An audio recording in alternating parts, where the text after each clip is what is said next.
Pagi. Kami dari kelompok 1 dengan nama Shopee. Kali ini akan membahas tentang strategi pemasaran dalam persaingan bisnis. Kepada Bapak dosen pengampu Edi Putra Bruto, kami ucapkan juga terima kasih. Dan untuk semua teman-teman, kami berharap juga teman-teman dapat menyimak apa yang kami bahas dengan baik. Sebelum daripada itu, izinkan kami memperkenalkan diri. Nama saya Alvina Silayan, dan di samping saya ada Yulia Alfiadina Kabe. Nama saya Doli Marto Siwatang. Saya Lasminta Sumbangi. Oke, baik. Kami akan memulai presentasi kami kali ini. Langsung saja.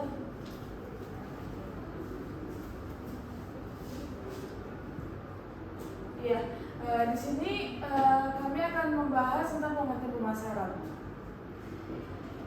Yang diambil dari Philip Kotler dalam bukunya Marketing Management Analysis, Planning and Control mengartikan pemasaran secara lebih luas, yaitu adalah suatu proses sosial di mana individu dan kelompok mendapatkan apa yang mereka butuhkan dan mereka inginkan dengan menciptakan dan mempertahankan produk dan nilai dengan individu dan kelompok lainnya. Kemudian kami ambil dari artian dari American Marketing Association tahun 1960 mengartikan pemasaran sebagai berikut, yang artinya pelaksanaan dunia usaha yang mengarahkan arus barang-barang dan jasa-jasa dari produsen dan konsumen atau pihak pemakai. Jadi dapat kita artikan teman-teman bahwasanya di sini pemasaran adalah aktivitas dan proses menciptakan, mengkomunikasikan, menyampaikan dan juga mempertukarkan tawaran yang bernilai bagi pelanggan, klien, mitra, dan masyarakat umum. Jadi pemasaran juga dimulai dengan pemenuhan kebutuhan manusia yang kemudian bertumbuh menjadi keinginan manusia. Selanjutnya.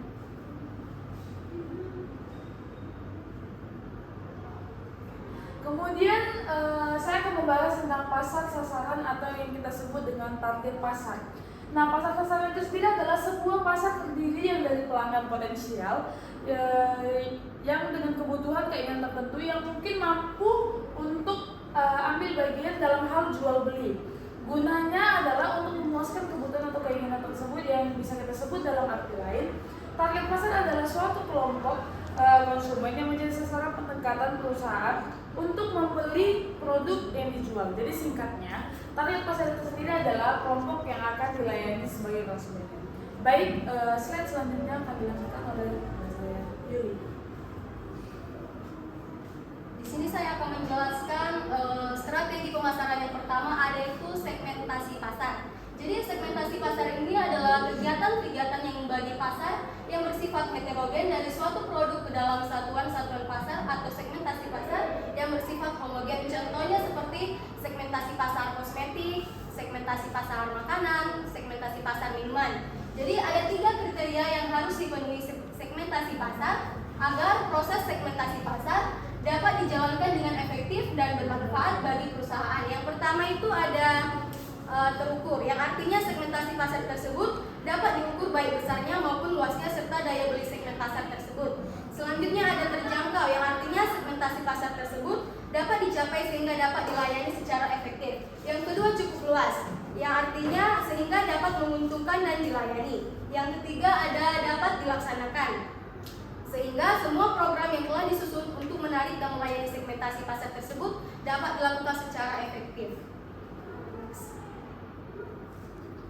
Nah, ada kebijakan segmentasi pasar haruslah dilakukan dengan menggunakan kriteria-kriteria tertentu. Tentunya segmentasi ini berbeda antara barang industri dengan barang konsumsi. Namun dengan demikian, secara umum, setiap perubahan akan mensegmentasikan pasarnya atas dasar yang pertama ada segmentasi pasar atas dasar geografi. Jadi yang maksudnya atas dasar geografi ini merupakan dilakukan dengan cara membagi pasar ke dalam unit-unit geografi atau wilayah seperti negara, kabupaten, kota, dan lainnya. Jadi di sini kami mengambil contoh pupuk urea. Seperti yang kita ketahui, pupuk urea ini merupakan pupuk yang digunakan untuk bertani. Jadi segmentasi pasar pupuk urea ini adalah wilayah-wilayah yang mana penduduknya itu melakukan pekerjaan utama sebagai petani seperti di Jawa Timur dan di Medan, tepatnya di Tanjung Morawa. Segmentasi pasar atas dasar demografis ini maksudnya segmentasi pasar dilakukan dengan cara memisahkan pasar ke dalam kelompok-kelompok yang didasarkan pada variabel-variabel demokrasi seperti umur, jenis kelamin, dan lain sebagainya. Di sini kami mengambil contoh minuman Coca-Cola. Jadi segmentasi pasar minuman Coca-Cola ini mengambil usia dari 13 tahun sampai umur 20-an. Jadi maksudnya dari umur remaja sampai dewasa. Dan contoh lainnya seperti susu Unlin yang pangsa pasarnya itu adalah lansia. Selanjutnya segmentasi pasar atas dasar psikografi. Jadi segmentasi pasar atas psikografi ini dilakukan dengan cara membagi-bagi konsumen ke dalam kelompok-kelompok yang menurut kelas sosial dan gaya hidup. Di sini kami mengambil contoh ada mobil mewah Pursuit dari Amerika yang pangsa pasarnya ini merupakan lelaki yang umur 30 tahun ke atas yang sudah sarjana dan memiliki pekerjaan yang penghasilannya itu kurang lebih 200.000 US dollar atau diperkirakan sekitar hampir 3 miliar gajinya setiap tahunnya. Next. Selanjutnya ada penetapan pasar sasaran atau disebut dengan target pasar. Jadi maksudnya ini adalah kegiatan yang berisi dan menilai serta memilih satu atau lebih segmentasi pasar yang akan dimasuki oleh perusahaan. Contohnya yang saya jelaskan tadi, PTA ini memproduksi pupuk urea. Jadi segmentasi pasarnya ini adalah memasuki wilayah-wilayah yang mana pekerjaannya itu sebagai petani seperti di Jawa Timur dan di Tanjung Merawa di Medan. Demikian penjelasan saya. Akan dilanjutkan oleh rekan saya. Baik, saya akan melanjutkan penjelasannya, di mana dalam kenyataannya perusahaan dapat mengikuti salah satu di antara 5 strategi peliputan pasar. Nah, yang pertama itu adalah konsentrasi pasar tunggal. Nah, konsentrasi pasar tunggal ini maksudnya itu adalah sebuah perusahaan itu dapat memutuskan kegiatannya dalam satu bagian daripada pasar. Nah, biasanya ini yang menggunakan strategi ini adalah perusahaan-perusahaan yang masih kecil. Kemudian ada spesialisasi produk. Nah, spesialisasi produk ini adalah sebuah perusahaan yang memutuskan untuk memproduksi satu jenis produk. Nah, misalnya itu sebuah perusahaan memutuskan untuk memproduksi hanya mesin tik listrik di mana untuk bagian sekelompok pelanggan. Kemudian ada spesialisasi pasar. Untuk spesialisasi pasar ini misalnya adalah sebuah perusahaan memutuskan untuk membuat segala macam mesin tik, tetapi diarahkan untuk kelompok pelanggan yang kecil. Kemudian ada spesialisasi selektif. Nah, spesialisasi selektif ini adalah sebuah perusahaan bergerak dalam berbagai kegiatan usaha yang tidak ada hubungannya dengan yang lainnya. Nah, kecuali bahwa setiap kegiatan itu mengandung peluang yang menarik. Kemudian ada yang terakhir peliputan keseluruhan. Nah, peliputan keseluruhan ini adalah lazim dilaksanakan oleh industri yang lebih besar. Nah, biasanya ini untuk perusahaan-perusahaan atau usaha-usaha yang besar untuk mengungguli pasar. Kemudian mereka menyediakan sebuah produk untuk setiap orang sesuai dengan daya beli masing-masing. Selanjutnya. Nah, selanjutnya itu adalah penempatan produk atau sering dibilang produk positioning dan juga bisa dikenal itu dengan nama mix marketing mix. Nah, penempatan produk mencakup kegiatan merumuskan penempatan produk dalam persaingan dan menetapkan bauran pemasaran yang terperinci. Nah, pada hakikatnya penempatan produk ini adalah tindakan merancang sebuah produk dan bauran pemasaran agar tercipta kesan tertentu dengan konsumennya. Nah, maksud dari bauran pemasaran ini adalah apa sih keunggulan produk dari perusahaan tersebut. Produk yang dibuat perusahaan itu apa keunggulannya agar dapat diingat dan dapat kesannya di lingkungan pelanggan. Jadi pelanggan itu bisa mengingat ini produknya produk apa sih gitu. Jadi itulah penempatan produk atau produk positioning. Nah, bagi setiap segmen yang dimasuki perusahaan perlu dikembangkan suatu strategi pemasaran produk. Nah,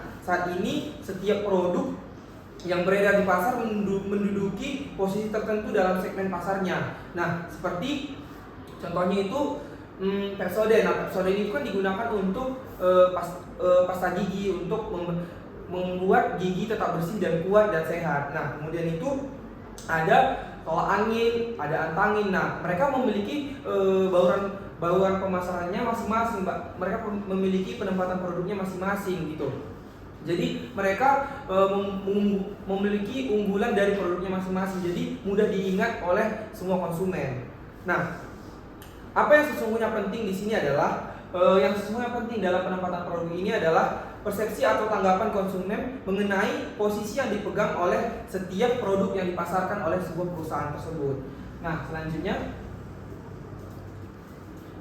itu ada bauran pemasaran atau yang sering dikenal dengan marketing mix. Nah, marketing mix ini merupakan kombinasi variabel atau kegiatan yang merupakan inti dari sistem pemasaran. Nah, variabel mana dapat dikendalikan oleh perusahaan untuk mempengaruhi tanggapan konsumen dalam pasar sasarannya. Nah, marketing mix ini juga merupakan variabel atau kegiatan tersebut perlu dikomunikasikan dan dikoordinasikan oleh perusahaan seefektif mungkin dalam sekedar memiliki dalam melakukan kegiatan pemasarannya.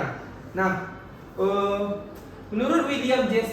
Stanton, pengertian marketing ini secara umum adalah istilah yang dipakai untuk menjelaskan kombinasi 4 besar membentuk inti sistem pemasaran sebuah organisasi. Nah, di dalam marketing itu ada 4 unsur yang perlu kita perhatikan. Keempat unsur variabel tersebut adalah yang pertama produk, price, place, dan promotion. Nah, di dalam produk atau jasa, di mana kebijakan mengenai produk atau jasa meliputi sebuah barang, jasa yang ditawarkan oleh perusahaan, pelayanan khusus yang ditawarkan perusahaan guna mendukung penjualan barang dan jasanya sendiri. Nah, kemudian ada harga atau price. Nah, setiap perusahaan selalu akan mengutamakan yang namanya keuntungan atau laba. Nah, guna untuk kesinambungan produksinya sendiri. Nah, keuntungan itu diperoleh untuk pada penempatan harga yang ditawarkan. Kemudian ada place.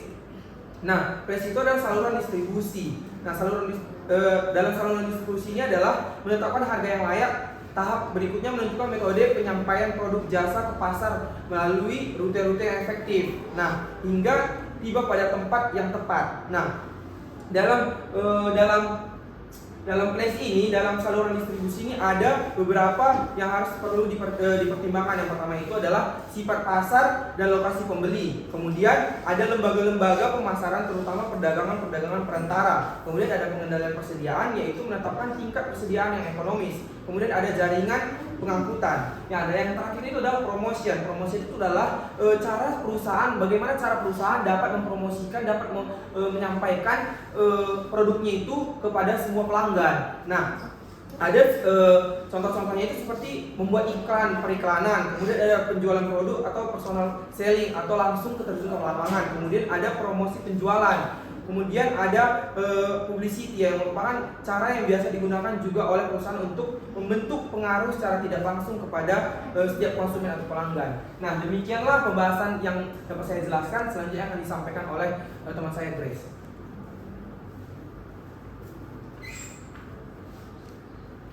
Selanjutnya saya akan membahas mengenai faktor-faktor yang mempengaruhi strategi pemasaran.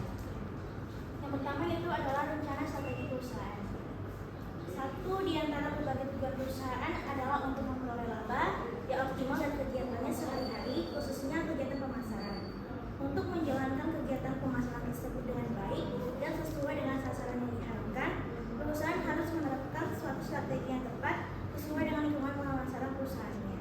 Strategi pemasaran menyeluruh perusahaan tercermin dalam rencana strategi pemasaran perusahaan atau corporate marketing plan yang disusun. Rencana strategi pemasaran perusahaan adalah suatu rencana pemasaran jangka panjang yang bersifat menyeluruh dan strategis yang merumuskan berbagai strategi dan program pokok di bidang pemasaran perusahaan pada suatu jangka waktu tertentu dalam jangka panjang di masa depan. Selanjutnya yaitu faktor-faktor yang mempengaruhi strategi pemasaran. Yang terdiri dari dua, yaitu lingkungan mikro perusahaan dan juga lingkungan makro perusahaan. Nah, untuk lingkungan mikro perusahaan itu yang merupakan para pelaku dalam lingkungan yang langsung berkaitan dengan perusahaan yang memenuhi kemampuannya untuk melayani pasar, seperti perusahaan, yaitu suatu organisasi perusahaan itu sendiri, ada pemasok atau supplier, yaitu perusahaan-perusahaan dan individu yang menyediakan sumber daya yang dibutuhkan oleh perusahaan dan para pesaing untuk memproduksi barang dan jasa tertentu. Dan juga yang terakhir yaitu para perantara pemasar, yaitu perusahaan-perusahaan yang membantu perusahaan dalam promosi, penjualan, dan distribusi barang atau jasa kepada para konsumen akhir. Untuk lingkungan makro yaitu kekuatan-kekuatan yang bersifat kemasyarakatan yang lebih besar mempengaruhi semua pelaku dalam lingkungan makro perusahaan, seperti lingkungan demografis atau kependudukan, yaitu keadaan dan permasalahan mengenai penduduk seperti distribusi penduduk secara geografis, tingkat kepadatannya, kecenderungan perpindahan dari satu tempat ke tempat lain, distribusi usia, kelahiran, perkawinan, ras, suku bangsa, dan struktur keagamaan. Ada juga lingkungan ekonomi yang merupakan sistem ekonomi yang diterapkan, kebijakan-kebijakan pemerintah yang berkenan dengan ekonomi, penurunan dalam pertumbuhan nyata, tekanan inflasi yang berkelanjutan, perubahan pada pola belanja konsumen dan sebagainya yang berkenaan dengan perekonomian. Ada juga lingkungan fisik yang menentukan kelangkaan bahan mentah tertentu yang dibutuhkan oleh perusahaan, peningkatan biaya energi, peningkatan angka pencemaran dan pendapatan, dan peningkatan angka campur tangan pemerintah dalam pengelolaan dan penggunaan sumber daya alam. Ada lingkungan teknologi dan juga lingkungan sosial budaya. Selanjutnya yaitu strategi bersaing. Perusahaan sebelum menerapkan dan menjalankan strateginya hendaklah terlebih dahulu melakukan analisis SWOT, yaitu melihat dan menganalisis kekuatan, kelemahan, peluang, dan ancaman yang dimilikinya sendiri dan juga yang dimiliki oleh pesaingnya. Strategi bersaing bergantung pada besar dan posisi masing-masing perusahaan dalam pasar. Perusahaan besar mampu menerapkan strategi tertentu yang jelas tidak bisa dilakukan oleh perusahaan kecil.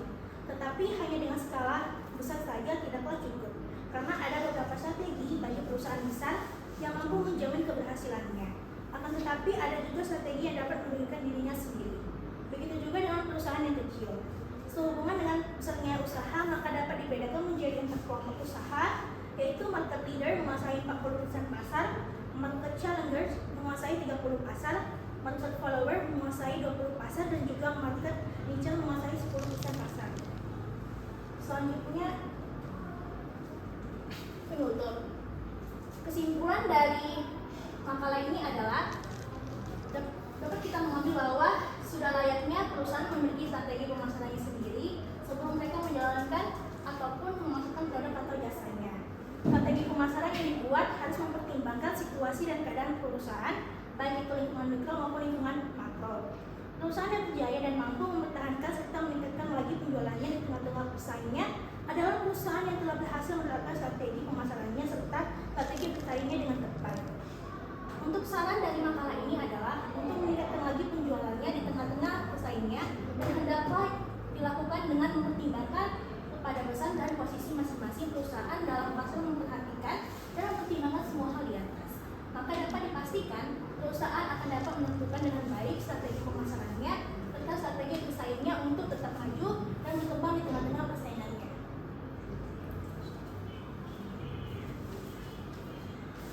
Oke, baiklah, berakhirlah hasil dari presentasi kelompok kami. Terima kasih untuk perhatian semuanya. Salam sehat untuk kita semua. Sampai bertemu di hari yang akan datang. Kami ucapkan selamat pagi semuanya.